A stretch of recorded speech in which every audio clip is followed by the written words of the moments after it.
mesodermo paraxial, la hoja lateral del mesodermo, la cresta neural y las placodas ectodérmicas. Si se fijan, son las mismas estructuras que habíamos mencionado para la formación del sistema esqueletoaxial. Aquí se agrega nada más que las placodas ectodérmicas, ¿verdad?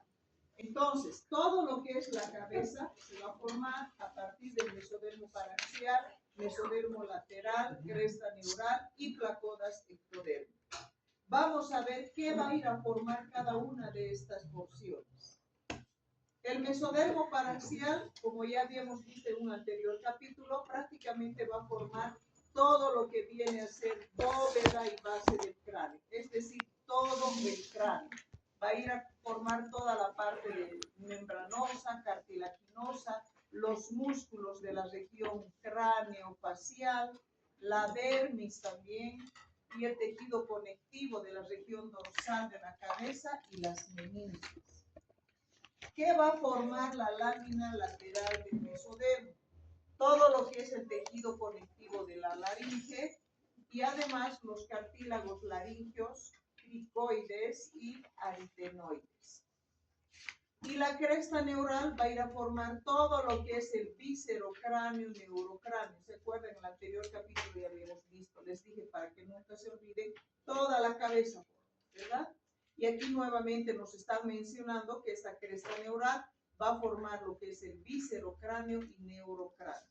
Además, todo lo que son membranas, tejido conectivo, tejido cartilaginoso de estas dos regiones, así como también la dentina, tendones, dermis, vía madre, aracnoides y las neuronas sensitivas y tejido conectivo glandular. Todo eso estaría formando la cresta neural. Esta cresta neural más las placodas ectodérmicas, ¿sí?, forman también, o están inervadas mejor, por los 4 siguientes pares craneales. El trigémino, que es el quinto par, por el facial, que es el séptimo, por el glosofaringio, que es el noveno, y por el 10º, que vendría a ser el bajo. Esto es bien importante porque nos dicen de que a partir de los arcos faringeos, estos son los arcos faringeos, a partir de ellos se va a ir a formar todo lo que es la cabeza y el cuello, se va a formar también la lengua, como vamos a ver después. Nos dicen que los arcos faringeos son los que le van a dar la forma a la cabeza y el cuello. Estos arcos faringeos, como pueden ver aquí en la imagen, son barras de tejido mesenquimatoso, ¿sí? Y vean que entre un arco faríngeo y el otro por dentro, porque entre un arco faríngeo y el otro por dentro, estaría formando lo que son las bolsas faríngeas. Y estas bolsas faríngeas están revestidas por endodermo, ¿listo? Las bolsas están revestidas por endodermo. Entre un arco faríngeo y el otro por fuera se forman las hendiduras faríngeas y estas hendiduras están revestidas por ectodermo. Además, fíjense también ustedes que cada arco faríngeo tiene 3 componentes, esto que está con puntitos de color, ¿sí? ¿Qué componentes vendrían a ser estos? Componente muscular, componente nervioso y componente arterial. No se olviden. Vamos a ir hablando ahora de cada uno de estos arcos. ¿Qué va a formar por sus 3 componentes cada arco? ¿Sí? Por el primer arco, ¿qué va a formar por su componente muscular, nervioso, arterial? El segundo arco, ¿qué va a formar? Arco por arco, vamos a ver. Vamos a ver también bolsa por bolsa y las hendiduras también. Primero veremos los arcos. Aquí nos dicen que el primer arco faríngeo, ¿qué va a formar? Bueno, esto ya habíamos visto en el anterior capítulo, que el primer arco faríngeo formó todo lo que viene a ser la cara, ¿no es cierto? Es más, dijimos, el primer arco faríngeo y la cresta neural forman la cara. El primer arco faríngeo, habíamos dicho que se divide en 2 porciones, una porción dorsal y una porción ventral, que la porción dorsal se llama proceso maxilar, ¿sí? que forma el maxilar superior, el cigomático y gran parte del temporal. Y su porción ventral forma lo que es la porción mandibular, que va a formar la mandíbula. No olviden también que habíamos dicho que el primer arco faríngeo va a ir a formar dos de los huesecillos del oído. ¿Cuáles serán? ¿Se acuerdan? Estribo y el yunque. Martillo y el yunque. Y el segundo arco formaba el estribo. Ya dijimos prácticamente el segundo arco faríngeo, lo único que formaría en relación a la cara es de los tres huesecillos el estribo y nada más, ¿sí? Aquí hay algo importante también que nos están diciendo, que el conducto auditivo externo, ¿sí? El conducto auditivo externo se forma a partir de una invaginación de ectodermo superficial del primer arco faríngeo. ¿Por qué les digo esto importante? Porque si por ahí alguno está leyendo una edición anterior a la 15, ahí nos decían de que el conducto auditivo externo se formaba de la primera hendidura faríngea, pero en esta última edición nos están diciendo que se forma del ectodermo superficial del primer arco faríngeo. ¿Listo? Hay ese cambio de edición a edición.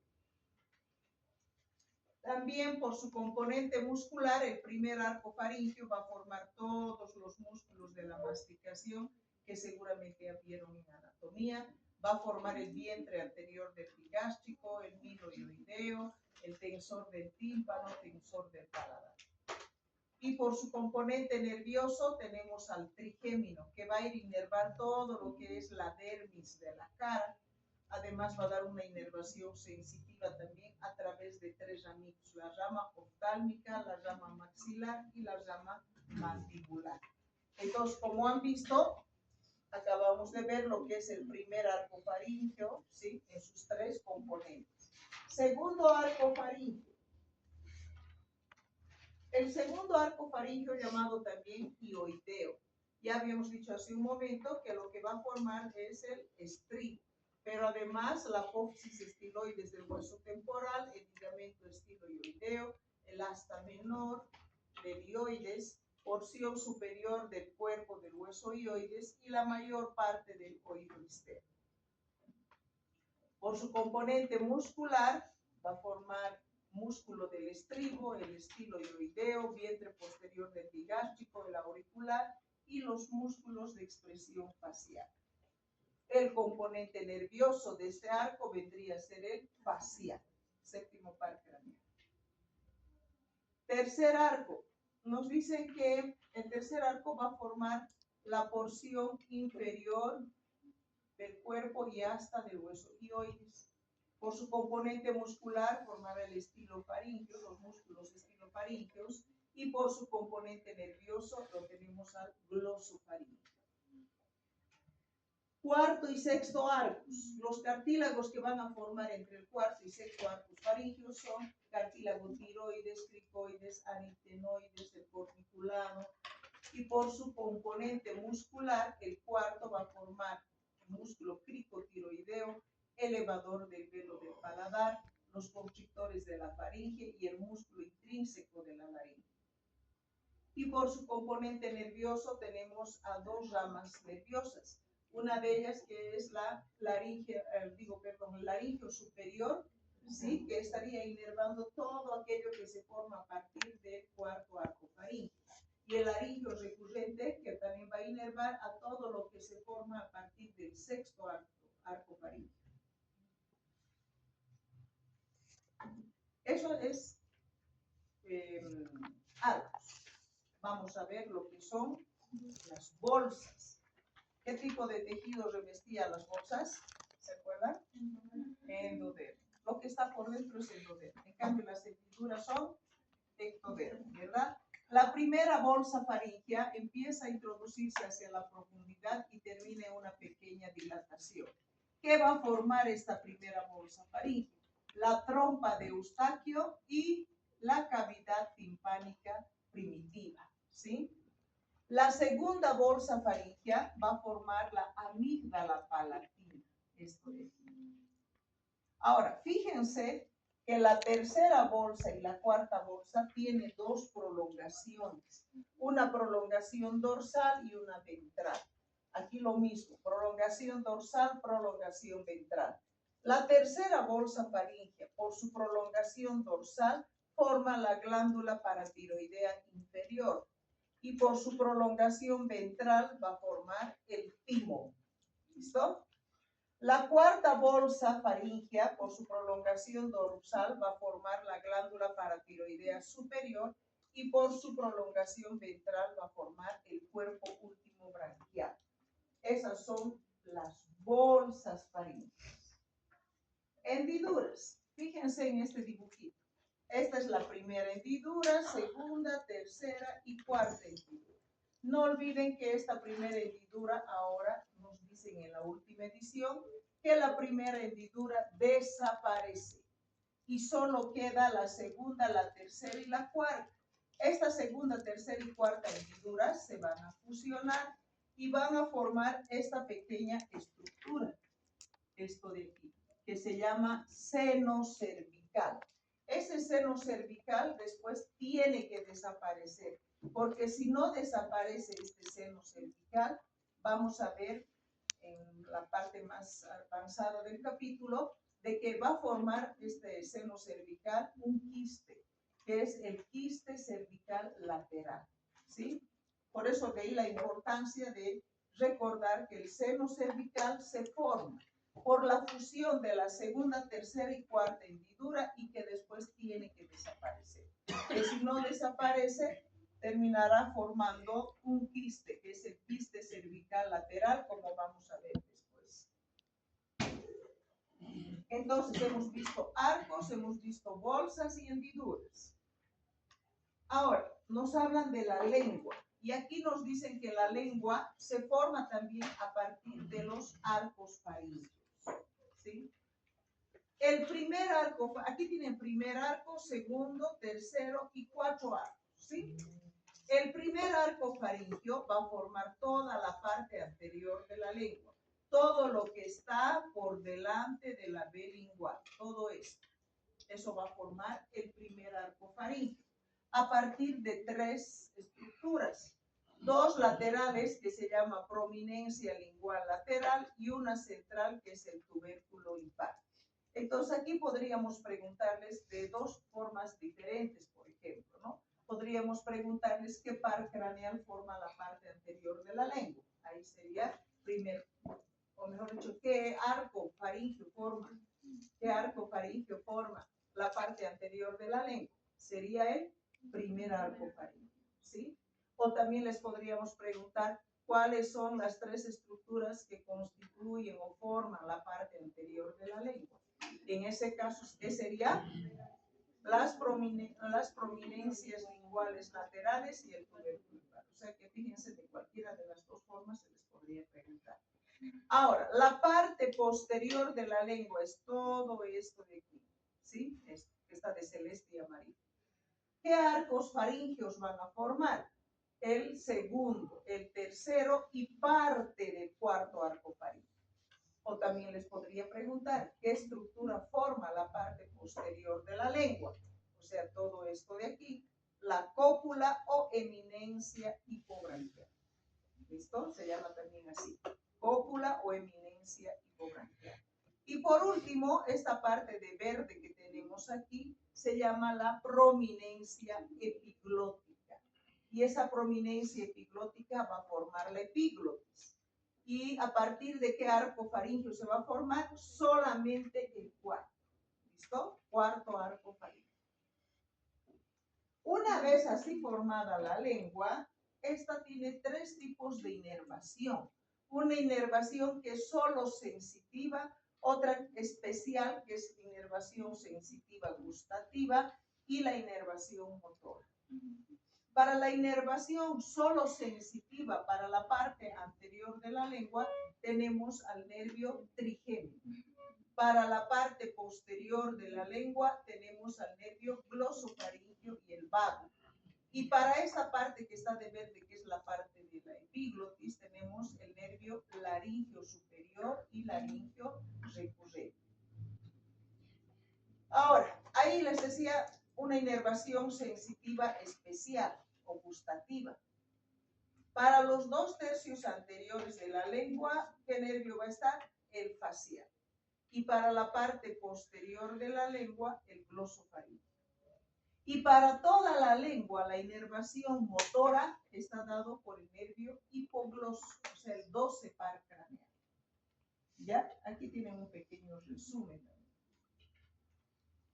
Luego nos hablan de cómo es que se forma la glándula tiroidea.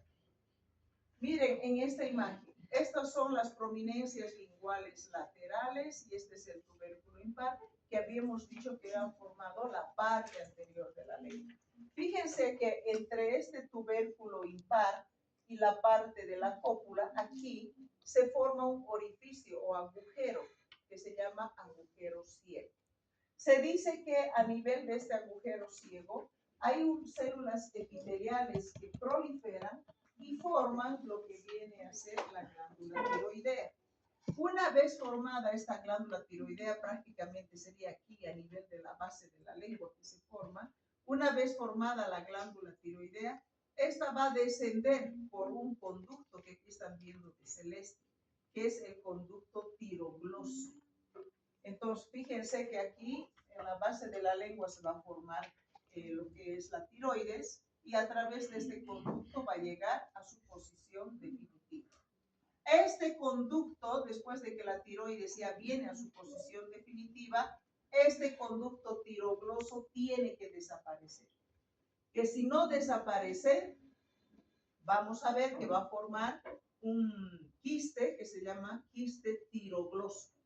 ¿Por qué? Porque se forma a partir del conducto tirogloso, para que se acuerden, ¿sí? Además, nos dicen que la glándula tiroidea recién va a empezar a funcionar a partir del 3er mes de gestación. Va a empezar a producir T3, T4, o sea, la tiroxina, la triiodotironina, y también las células parafoliculares que se encuentran a ese nivel, o llamadas células C, van a empezar a producir la calcitonina, que es la encargada de regular la cantidad de calcio en sangre. La cara. Como origen, ¿de dónde dijimos que se forma la cara? Cresta neural y ¿qué más? Primer y segundo arco faríngeo, ¿no ven? Ahora, esas estructuras que acabamos de mencionar van a formar todo esto de aquí que se llama prominencia frontonasal, que sería así. Todo esto sería la prominencia frontonasal, ¿sí? Va a formar dos procesos maxilares, izquierdo y derecho, y va a formar dos procesos mandibulares. Eso es lo que va a formar la cara, ¿sí? La cara se va a formar entonces a partir de lo que es la prominencia frontonasal, los procesos maxilares y los procesos mandibulares. ¿Listo? Veamos una etapa más avanzada donde ustedes están viendo lo siguiente. Todo esto que voy a remarcar, todo esto viene a constituir ¿qué? ¿Qué se llama? Prominencia frontonasal. Esto de aquí, ¿qué vendría a ser? Procesos maxilares. Y esto de aquí, procesos mandibulares. Es como que todo está lateralizado, ¿sí? Y aunque no me crean, esto que están viendo aquí no son ojos, son las fosas nasales. Una fosa nasal está aquí y la otra está aquí, está lateralizado. ¿Y dónde están los ojos? Un ojo aquí y otro ojo aquí. Imagínense, realmente somos horribles en esta etapa. La cara se forma a la 4ª semana, o sea que en la 4ª semana y 5ª nos vemos así de feos. Estos son los ojos, ¿sí? Entonces todo está lateralizado, ¿ya? Ahora vean también que aquí, en cada fosa nasal, aquí hay un surquito que lo divide a esta fosa nasal en dos porciones. Un proceso nasal medial, porque está hacia la línea media, y un proceso nasal lateral. ¿Listo? ¿Está bien? Ahora, ¿qué va a ocurrir después? Que estos procesos maxilares van a ser arrastrados hacia la línea media y se van a fusionar, como vamos a ver en esta imagen. Miren cómo han sido arrastrados los procesos maxilares hacia la línea media y se han fusionado con los procesos nasales mediales, que están de amarillo, y forman lo que viene a ser el labio superior, ¿sí? Y además van a formar también el maxilar superior, que ahora se han unido los dos procesos. La unión de los dos procesos maxilares va a formar el maxilar superior. Pero la unión de los maxilares más los nasales mediales va a formar el labio superior. ¿Quiénes constituyen el labio superior? Los procesos maxilares más los procesos nasales mediales. Es importante que sepan esto para que puedan entender mejor después cómo se produce el labio leporino, paladar hendido y todas esas cosas, ¿sí? Como estos procesos maxilares han tenido un arrastre bastante importante, fuerte, al mismo tiempo cuando estos se arrastran, pues los mandibulares también y se unen y forman la mandíbula y el labio inferior. ¿Listo? Y las fosas nasales, que una estaba aquí y la otra allá, ahora vienen a la línea media también. Y los ojos que estaban aquí lateralizados ya vienen también a la parte rostral, ¿sí? Y de esa manera se forma la cara. ¿Se ha entendido? Está haciendo tanta calor que